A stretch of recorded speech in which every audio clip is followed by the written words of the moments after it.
Bharatiya Janata party के प्रवक्ता हमारे साथ हैं, ये बात करते हैं भारतीय जनता पार्टी के ट्रेंड्स हम देख रहे हैं बहुत आगे चल रही है। सर अभी फिलहाल जो हम ट्रेंड्स देख रहे हैं भारतीय जनता पार्टी बहुत आगे, क्या लग रहा है?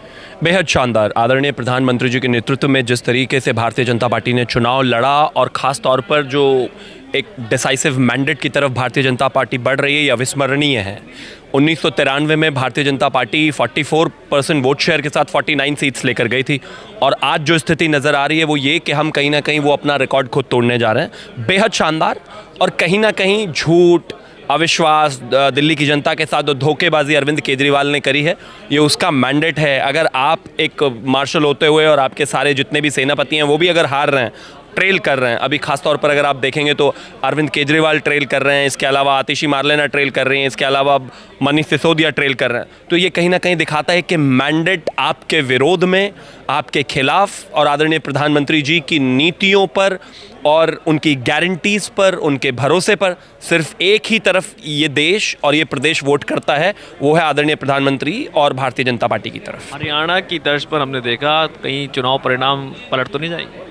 नहीं, मुझे लगता है अब कोई पलटने वाला स्थिति बची नहीं है। दिल्ली में खास तौर पर 10 बजे के बाद अगर देखें तो ट्रेंड्स जो हैं स्टेबल होना शुरू हो जाते हैं। आप अगर देखेंगे तो ज़्यादातर 5, 6, 7, 8 राउंड से भी ज़्यादा की वोटिंग अभी हो चुकी है और कहीं ना कहीं जो लीड्स है ज़्यादातर कैंडिडेट्स की वो 5,000, 6,000, 7,000 से ज़्यादा है। अब बहुत ज़्यादा बदलाव नहीं दिखाई दे रहा है और गैप जो है वो अगर आप मोस्ट ऑफ द रिजल्ट्स देखेंगे तो करीब 45 सीट्स के आसपास दिखा रहे हैं। 1-2 सीटों का इधर उधर फ़र्क हो सकता है लेकिन उससे ज़्यादा नहीं। मैं मानता हूँ कुछ बदलाव नहीं होने वाला है। हमने देखा नई दिल्ली सीट से परवेश वर्मा बहुत आगे चल रहे हैं, क्या वो डेंट पहुंचाने की वजह संदीप दीक्षित भी है? मैं मानता हूं कि वो तो एनालिसिस रिजल्ट्स के बाद ही आएगी, लेकिन इतना ज़रूर है कि जो लोग लोकसभा में कहते थे कि प्रवेश वर्मा जी के बारे में और तमाम तरह की चीज़ें आती हैं, आप कुछ भी करें लेकिन आदरणीय प्रधानमंत्री जी के निर्णय पर शक नहीं करते हैं। ये जो आप जो 10-11 साल से आम आदमी पार्टी की सरकार है, इसको बदलने में मुख्य भूमिका किसकी रही है, मोदी जी की या खुद केजरीवाल साहब की, कि उन्होंने भ्रष्टाचार में लिप्त रहे हैं पूरी पार्टी? पहले तो कांग्रेस पे, पूरी शीला दीक्षित सरकार पे उन्होंने परिणाम वो करा, उसके बाद मोदी जी पर तमाम आरोप लगाए। आपका चैनल चलाने में किसकी मुख्य भूमिका है, आपके सीईओ की या फिर आपके किसी विरोधी की? जाहिर है सीईओ की।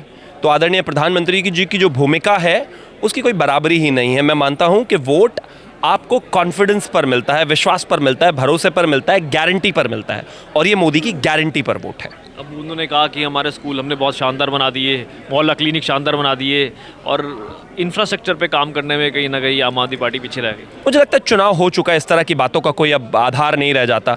मोहल्ला क्लिनिक से लेकर स्कूल और कॉलेजेस और ये हॉस्पिटल्स अच्छे बनाए होते तो दिल्ली की जनता का जो रुझान है वो कुछ और होता। भारतीय जनता पार्टी ने जो आज हासिल किया वो शायद 12-13 साल पहले करती, लेकिन आदरणीय प्रधानमंत्री जी के नेतृत्व में ये हुआ। मैं मानता हूँ ये खुशी की बात है। आपको भी शुभकामनाएं, आपको भी खुश होना चाहिए। लगभग 10 बजे का टाइम है और हमने देखा 40 सीटों पर है भारतीय जनता पार्टी, ये आप कहाँ देख रहे हैं? 45। मैं मानता हूँ कि मैंने फिर से वही कहा ना, 1993 में भाजपा 49 सीट्स पर थी। हमें पूरा भरोसा है कि हम उसको पार करेंगे। चलिए, बहुत बहुत धन्यवाद सर।